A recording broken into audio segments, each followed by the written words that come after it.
तू ही रे माझा मितवा या मालिकेच्या पुढील काही येणाऱ्या भागांचे लेटेस्ट त्याचबरोबर इंटरेस्टिंग अपडेट आजच्या आपल्या या व्हिडिओमध्ये आपण जाणून घेणार आहोत। तर मग अजिबातच वेळ वाया न घालवता पटापट सुरुवात करूया आपल्या आजच्या या व्हिडिओला। तर आता आपण इथे असं पाहतो की अर्णव आणि इशू या दोघांनीही सोबतच पालखी पकडलेली असते। मामी ईश्वरीला आतमध्ये येऊ देत नसते, पण मग अर्णव तिला सांगतो की मामी आपण कोणाच्या भक्तीच्या श्रद्धेच्या आड यायला नको आहे ना। मग मामी आता बाजूला होते स्वतःहून। इशू आणि अर्णव हे दोघंजण एकत्र पालखी घेऊन येतात आणि खाली ठेवतात।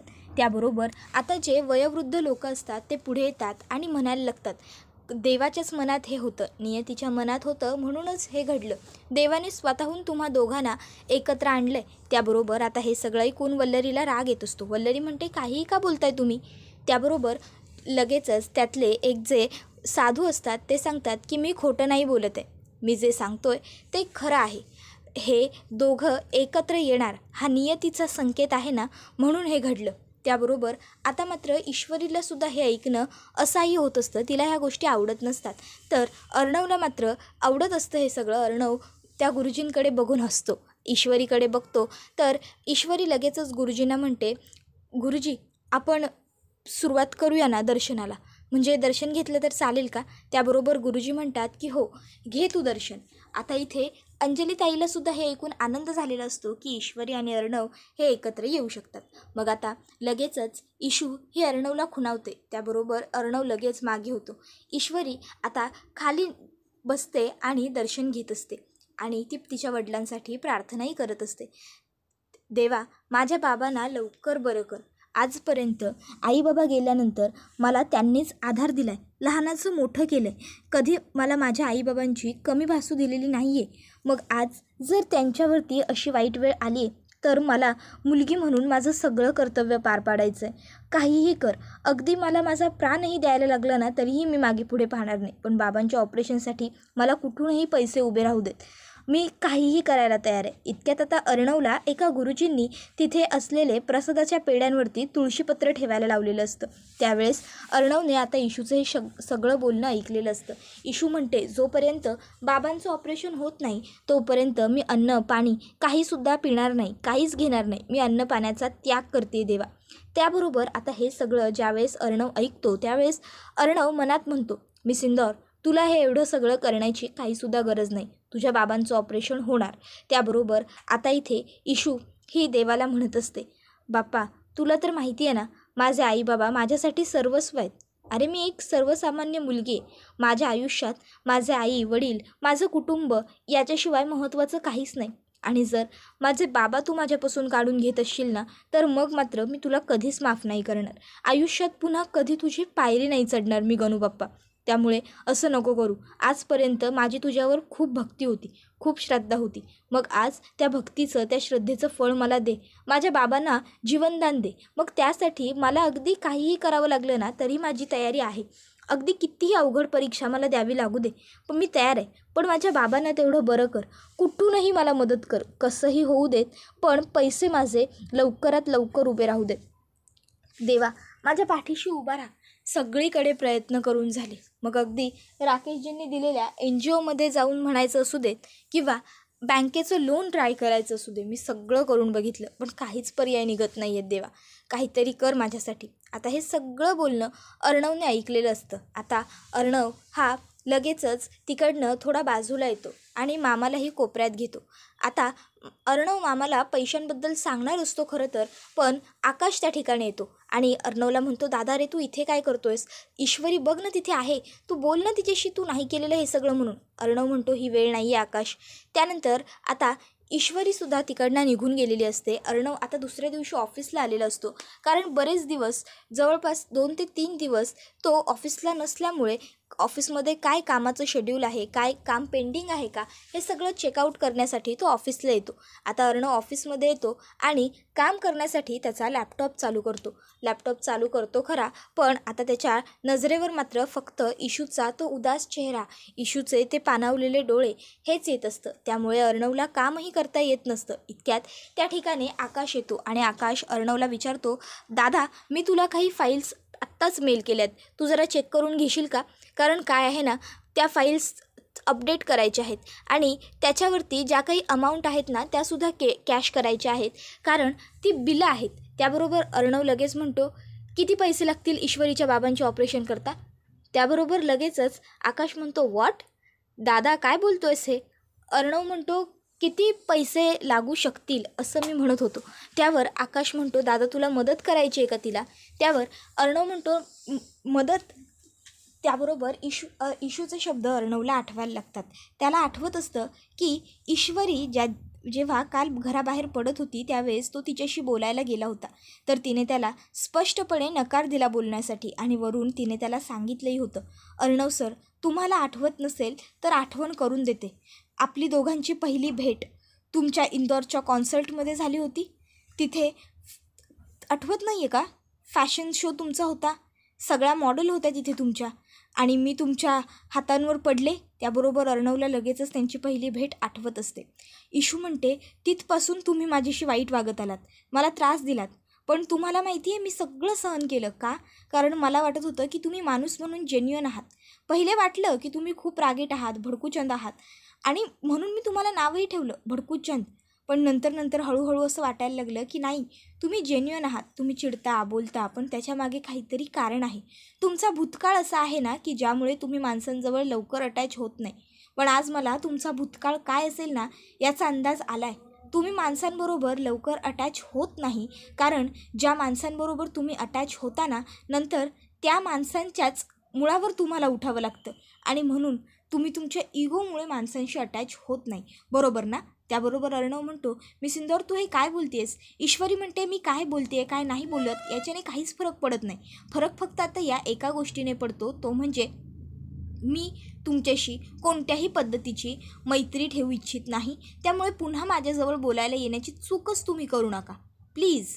तुम्हाला मी त्या दिवशी पोलीस स्टेशनमध्ये सांगितलं आहे, आता आपल्यात फक्त दुश्मनीचं नातं राहिलं आहे आणि ते मी पुरेपूर निभावण्याचा प्रयत्न करणारच आहे. त्याबरोबर आता हे सगळं आठवत असताना अर्णव एकाएकी गप्प बसून जातो. आकाश त्याला विचारतो, दादा काय रे काय झालं? त्याबरोबर लगेचच तो म्हणतो की नाही काही नाही. आणि मग आता तो म्हणतो, आकाश मी नंतर एवढं फाईल चेक करतो, तू जा ना, किंवा तू एक काम कर, तू सुद्धा माझा भाऊ आहेस ना, मग तू चेक कर ह्या सर्व फाईल्स आणि अप्रुव्हल देऊन टाक. त्याबरोबर आकाश म्हणतो, अरे दादा पण मोठी अमाऊंट आहे. अर्णव म्हणतो, मला तुझ्यावर पूर्ण विश्वास आहे, आजपर्यंत तू कधी चुकीचं काही केलं आहेस का? तर दुसरीकडे आपण पाहतो की इशू ही आता हॉस्पिटलमध्ये गणपतीची जी मूर्ती असते तिथे प्रार्थना करत असते. बाप्पा अजूनही पैशांची काहीही सोय झालेली नाही आहे, कुठून तरी कशीही पैशांची सोय होऊ दे आणि माझ्या बाबांना बरं करण्यासाठी मला मदत मिळू देत. मी कोणाचा 1 रुपयासुद्धा बुडवणार नाही. तुला तर माहिती आहे ना, अर्णव सरांच्या गाडीची काच फोडली होती त्यावेळेस 50,50,000 देण्यासाठी मी किती कष्ट केले होते. त्यांच्या ऑफिसमध्ये कंटिन्यू काम केलं होतं.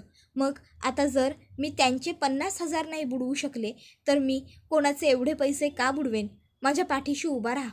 इतक्यात आता इशूला एक NGOतून फोन येतो आणि तिला सांगितलं जातं की मॅडम तुम्ही एका कल्याण NGOमध्ये कॉन्टॅक्ट केलं होतं तुमच्या वडिलांच्या ऑपरेशनच्या खर्चाकरिता, पण तिकडे तुम्हाला मदत मिळाली नाही, तिथे फंड्स नव्हते अवेलेबल, म्हणून त्यांनी आम्हाला कॉन्टॅक्ट केला. आमचं स्वानंदी फाउंडेशन आहे आणि आमच्याकडे फंड्स अवेलेबल आहेत. तुमच्या वडिलांच्या ऑपरेशनला जो काही खर्च लागेल तो सगळा आम्ही पुरवू. आम्ही तुम्हाला सध्या 10 लाखांपर्यंतची रक्कम देऊ शकतो. आता ईश्वरी म्हणते, माझ्या वडिलांच्या ऑपरेशनला तितकी रक्कम पुरेशी आहे. त्यावर लगेचच ते तिला सांगतात, तुम्ही या आणि ताबडतोब रक्कम रिसीव करा. मग ईश्वरीला ते पत्ता पाठवतात. ईश्वरी तिकडे जाते, पैसे घेऊन येते आणि ताबडतोब हॉस्पिटलमध्ये येऊन रिसेप्शनिस्टजवळ जमा करत म्हणते, आता माझ्या बाबांचं ऑपरेशन सुरू होऊ शकतं ना? त्यावर रिसेप्शनिस्ट म्हणते, हो. लगेच ऑपरेशनची तयारी करायला सांगते आणि मग ते आता डॉक्टरांना ही गोष्ट कॉल करून सांगते की ह्या पेशंटचे पैसे भरून झालेले आहेत. त्याबरोबर लगेचच आता संजय देसाईंच्या ऑपरेशनची तयारी सुरू होते आणि आता ऑपरेशन करायलाही सुरुवात होते. आता हे सगळं कोणी केलेलं असतं? तर अर्थात अर्णवनेच हे सगळं केलेलं असतं. अर्णवने मामाला सांगितलेलं असतं की मामा ईश्वरीला मदत कर, पण तिला कळता कामा नये. मग अर्णव काय ने एवढं सांगितल्यावर मामा काय करतो? मामा जेव्हा त्याने गेल्या वेळेस ज्या माणसाला ईश्वरीला मदत करायला सांगितलं होतं त्याच माणसाला पुन्हा गाठतो आणि त्याला सांगतो की ईश्वरीला 10 लाख रुपयांची गरज आहे, तर तुम्ही तिला 10 लाखांची मदत करा. अर्थात ते पैसे आम्ही तुम्हाला देऊच, पण तुम्ही तिला हे कळू देऊ नका की हे पैसे अर्णवराजे शिर्के यांच्या बँकेतून आलेले आहेत. तिला असंच सांगा की तुम्ही तुमच्या NGOच्या थ्रूच तिची मदत करताय. त्यावर तो व्यक्ती म्हणतो की हो का नाही, चालेल ना आम्हाला. तर आता हे सगळं बोलणं राकेशने ऐकलेलं असतं आणि मग आता राकेश विचार करतो की नाही हो नाही, मामा तुम्हाला कसं वाटलं की तुम्ही एवढा मोठा डाव टाकाल आणि मी तुम्हाला सुखाने सोडून देईन म्हणून? नाही हो मामा, खूप चुकलात तुम्ही. आता ही गोष्ट ह्या राकेशपर्यंत पोहोचली. आता हा गप्प बसू शकत नाही आणि मग राकेश हा मुद्दामून ईश्वरीकडे येतो आणि ईश्वरीला म्हणतो ईश्वरीजी, काकांच्या ऑपरेशनची पैशांची सोय झाली आहे, माझ्याकडे आहेत पैसे, मी जमा करतो. त्यावर ईश्वरी सांगते की नाही, पैसे जमा करून झालेत. त्यावर राकेश म्हणतो काय, तुम्ही त्या अर्णवराजे शिर्केने दिलेले पैसे घेतलेत? त्यावर ईश्वरी म्हणते नाही, त्यांनी का पैसे देतील मला तर कल्याण फाउंडेशनमध्ये मी कॉल केला होता, तिथे पैसे नव्हते म्हणून स्वानंदी फाउंडेशन नावाच्या एका फाउंडेशनने मदत केली. त्यावर अर्णवने ते पैसे तुम्हाला दिलेत. स्वानंदी फाउंडेशन नावाचं कोणतंही फाउंडेशन तुम्हाला मदत करायला तयार नव्हतं असं तो सांगायला लागतो. त्याबरोबर ईश्वरीला या गोष्टीवर विश्वास होत नसतो. तर तो म्हणतो अहो मी का खोटं बोलू ईश्वरीजी तुमच्याशी, मी जे सांगतोय ते खरं आहे. अर्णवने तुम्हाला खालीपणा दाखवण्यासाठी हे सगळं केलं आहे. अहो ही श्रीमंत लोकं अशीच असतात, आपल्यासारख्या माणसांचा आवाज दाबण्यासाठीच ते लोक हे करतात. आता हे ऐकून मात्र ईश्वरीला खूप राग येतो. मग आता इशू ही थेट निघते आणि अर्णवच्या ऑफिसला येते. आता इशू ऑफिसला येते आणि डायरेक्ट अर्णवच्या केबिनमध्ये जायला लागते. आता इथे मध्ये काही लोक असतात ज्यांना इशूबरोबर बोलायचं असतं. ते इशूला म्हणतात ईश्वरी मॅडम थांबा ना, पण ईश्वरी त्यांना सांगते भाई सध्या मी खूप घाईत आहे, मला फक्त अर्णव सरांशी एकदा बोलायचं आहे आणि मग मला निघायचं आहे. माझे बाबा हॉस्पिटलमध्ये ॲडमिट आहेत. त्याबरोबर लगेचच ती लोकं म्हणतात बरं मॅडम तुम्ही जा आधी सरांनाच भेटून घ्या. मग इशू अर्णवच्या केबिनमध्ये जोरात दरवाजा उघडून येते. आता अर्णव हा वरती बघतो, समोर इशू दिसते, पण त्याला वाटतं मे बी आपलं स्वप्न असेल, भास असेल. ईश्वरी म्हणते भास नाही आहे, मी खरी आली आहे. त्यावर अर्णव म्हणतो खरंच मी सुंदर तू माझ्या ऑफिसला आली आहेस? ईश्वरी म्हणते खोटं यायला मी म्हणजे काय तुम्ही आहात, खोटं वागायला प्रत्येक वेळेस. आणि मग आता इशू म्हणायला लागते का करताय तुम्ही हे सगळं, कशासाठी सांगा ना, काय गरज आहे तुम्हाला हे सगळं करण्याची, का पैसे दिले तुम्ही मला खालीपणा दाखवण्यासाठी? त्याबरोबर अर्णव म्हणतो खालीपणा, कशाबद्दल बोलतेस तू नेमकं, काय झालं आहे? त्याबरोबर ईश्वरी म्हणते ओ म्हणजे आता असं आव्हानताय का की तुम्हाला काही माहीतच नाही आहे, तुम्ही काही केलंच नाही आहे आणि नंतर मग 4 चौघांसमोर मला सुनवून दाखवायचं, बरोबर ना? त्यावर अर्णव म्हणतो नेमकं कशाबद्दल बोलतेस तू, मला जितकं स्पष्ट आणि क्लिअर सांगशील तितकं पटकन मला कळेल. हे बघ मी बिझनेसमन आहे, ह्या अशा गोष्टी बारीक सारीक मी लक्षात ठेवत नाही. त्याबरोबर ईश्वरी म्हणते ओके, बारीक सारीक गोष्टी लक्षात ठेवत नसाल ना तुम्ही, 10 लाख तुमच्यासाठी छोटी रक्कम असेल पण आमच्यासाठी खूप मोठी रक्कम आहे ती. त्याबरोबर अर्णव म्हणतो का, मला 10 लाख कमवायला कष्ट पडत नाही. ईश्वरी म्हणते पडत असले ना तरी ते तुम्ही उपसत नाही ना, त्यामुळे तुम्हाला फरक पडत नाही. बाय द वे मी इथे तुमच्याशी या विषयावर भांडायला आलेलीच नाही आहे की 10 लाखाचं मोल काय. आज माझ्यासाठी त्या 10 लाखाचं मोल 10 कोटींपेक्षाही जास्त आहे, माझ्या जीवापेक्षाही जास्त आहे. कारण आज त्या 10 लाखांनी माझ्या वडिलांचा जीव वाचवला आहे. पण ते तुमच्याकडून आले ना, या गोष्टीचं मला सगळ्यात जास्त मोठं दुःख आहे. काय गरज होती तुम्हाला मला मदत करायची? मी मागितली होती का तुमच्याकडे मदत? आले होते तुमच्या दारात हात पसरायला? नाही ना. मग काहीच गरज नव्हती तुम्हाला मला मदत करण्याची. मी माझं काय करायचं ते बघून घेतलं असतं. माझ्या बाबांसाठी मी आकाश पाताळ एक केलं असतं, पण कुठूनही पैसा उभा केला असताच. मी माझी मुलीची कर्तव्य कधीच मागे विसरले नसते. मुलगी म्हणून मला जे शक्य झालं असतं माझ्या बाबांसाठी करायला, ते सगळं अगदी सगळं मी करून बघितलं असतं. समजलं तुम्हाला? त्यासाठी इथे तुम्ही किंवा तुमच्या पैशांची काहीच गरज नव्हती. पण जे पैसे तुम्ही दिलेत ना मला, ते पैसे मी लवकरात लवकर मेहनत करून कष्ट करून तुम्हाला परत करण्याचा पुरेपूर प्रयत्न करेन. त्याबरोबर आता ईश्वरी एवढं सगळं बोलते. त्यानंतर अर्णव म्हणतो शट अप, गप्प बस. एवढा वेळ मगापासून तुझं ऐकून घेतलं ना, आता मी काय म्हणतो ते माझं ऐक. ईश्वरी म्हणते मला काही ऐकायचंच नाही आहे. अर्णव म्हणतो ऐकावं लागेल आणि मग तो ईश्वरीला सांगायला लागतो मला सांग सध्या तुझ्यासाठी महत्त्वाचं काय? त्यावर ईश्वरी म्हणते पैसे. त्यावर अर्णव म्हणतो बाबांसाठी महत्त्वाचे आहेत ना. त्यावर इशू होकार देते. अर्णव म्हणतो, म्हणजे तुला सध्या तुझे बाबा सगळ्यात महत्त्वाचे आहेत. हॉस्पिटलच्या कॉटवरती ते बाबा असे निश्चित तुझे पडलेले आहेत. त्यांना ट्रीटमेंटची गरज आहे, पण पैशांची सोय होत नव्हती, म्हणून त्यांना वेळेवरती ट्रीटमेंट मिळत नव्हती. म्हणून मी पैसे उभे केले, पैसे तिथपर्यंत पोहोचवले. इवन तुला ही गोष्ट कळूसुद्धा नाही याची काळजी घेतली. तुला त्या सर्व गोष्टींचं काही पडलेलं नाही आहे, पण तुला पडलं आहे कसलं की मी पैसे दिले. का? मी पैसे दिल्याने काय फरक पडतो? तू मानत नसशील ना, तरीसुद्धा अजूनही माझ्या मनात आपली मैत्री तशीच आहे. त्यामुळे मी तुला मदत केली. आणि महत्त्वाची गोष्ट, मी तुझ्या बाबांना नाही उडवलेलं. मला काय गरज आहे ह्या सर्व फालतू आणि छिछोर गोष्टी करण्याची? अगं साधासुद्धा विचार कर ना. अगं बिझनेस आयकॉन आहे मी, बिझनेसमन आहे एवढा मोठा. जर मी हे असं काहीतरी अपघात वगैरे करून बसलो तर अर्थात मीडिया हे सगळं प्रकरण उचलून धरेल, हे सगळं प्रकरण गरम होईल. हे मला वाटणार नाही का? मी या साध्या क्षुल्लक गोष्टीचा विचारही केला नसेल का? हां, बोल ना, का गप्पा आहेस? ईश्वरी म्हणते, जाऊ देत, मला तुमच्याशी काही बोलायचंच नाही, मी निघते. अर्णव म्हणतो, नाही आता निघच तू, कारण काय आहे ना, आता बोलण्यासारखं मुळात काही उरलेलंच नाही आहे ना तुझ्याकडे.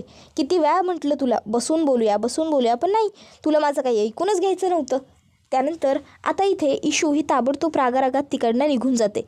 अर्णव विचार करतो, काय करेल आता? तरी ही मुलगी माझ्या बोलण्याचा विचार करेल का व्यवस्थित?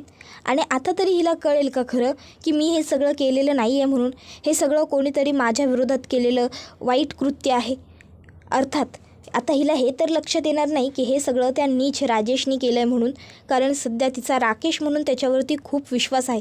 पण कमीत कमी हिला हे तरी समजेल का की हे सगळं मी केलेलं नाही आहे. आता अर्णवने इशूला हेही सांगितलेलं असतं की जर मला तुझ्या बाबांचा अपघात करायचा असताना तर मी हे काम कोणाकडून तरी करवून घेतलं असतं ना. मी स्वतः हे सगळं फालतू काम का केलं असतं? कोण माणूस स्वतःचे हात खराब करून घेईल, तो सुद्धा एवढा श्रीमंत?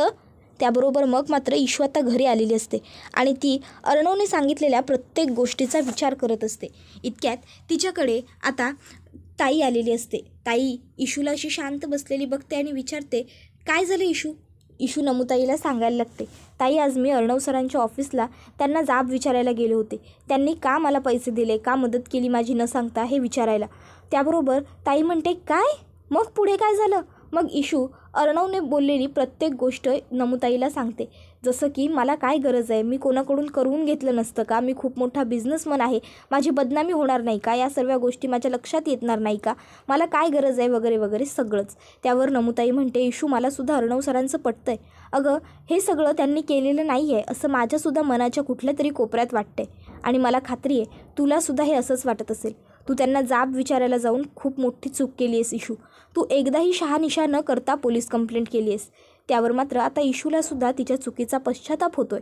त्याबरोबर हा व्हिडिओ इथेच संपतो. व्हिडिओ आवडला तर व्हिडिओला लाईक करा, चॅनलवर नवीन असाल तर चॅनलला सबस्क्राईब करा आणि बेल आयकॉन आठवणीने प्रेस करा, जेणेकरून तुम्हाला पुढच्या प्रत्येक व्हिडिओचं नोटिफिकेशन मिळत जाईल आणि सर्व व्हिडिओंचा आनंद हा अगदी उत्तम पद्धतीने घेता येईल.